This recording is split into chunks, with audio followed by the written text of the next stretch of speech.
Regardless of one's approach towards acquiring language, dictionaries are an essential element in that journey. In this video, some recommendations will be made for French dictionaries, bilingual and monolingual, and how they can be utilized. Before they are recommended, however, the requirements for a dictionary need to be established. First, the dictionary must have an IPA, or International Phonetic Alphabet transcription, accompanying every word. Briefly, IPA is the method of bypassing the ambiguous relationship between spelling and pronunciation by using symbols that have only one way to sound them out.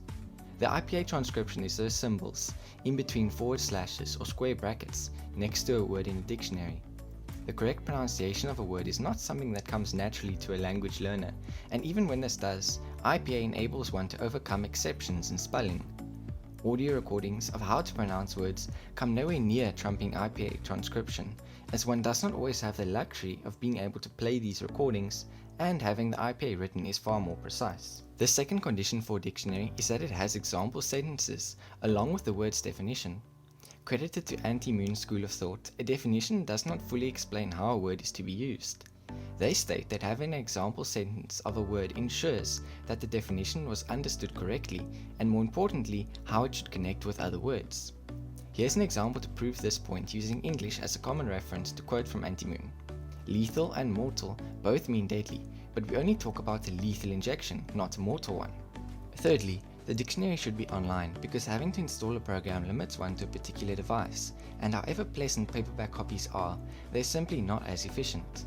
For example, when encountering a verb for the first time, it could be unclear how it is conjugated and what its root form is, and this makes searching for it on paperback almost impossible, but online dictionaries will pick up the various conjugations and provide the plain form.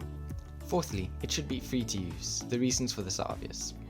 Meeting all these requirements is the bilingual English and French dictionary from Collins.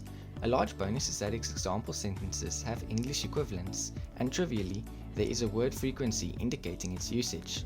Apart from its examples and a definition, there are sentences pulled from a variety of English media online containing said word.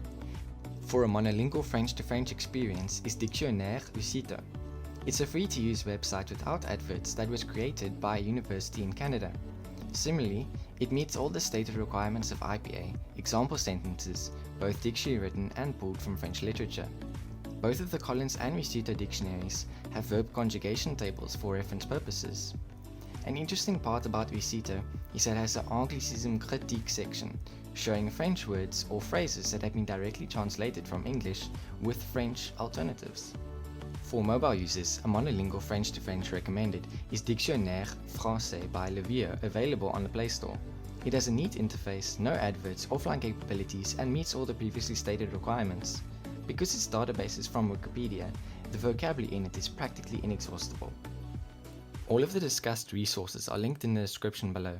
I hope this video could be helpful, and for your language studies, bon chance!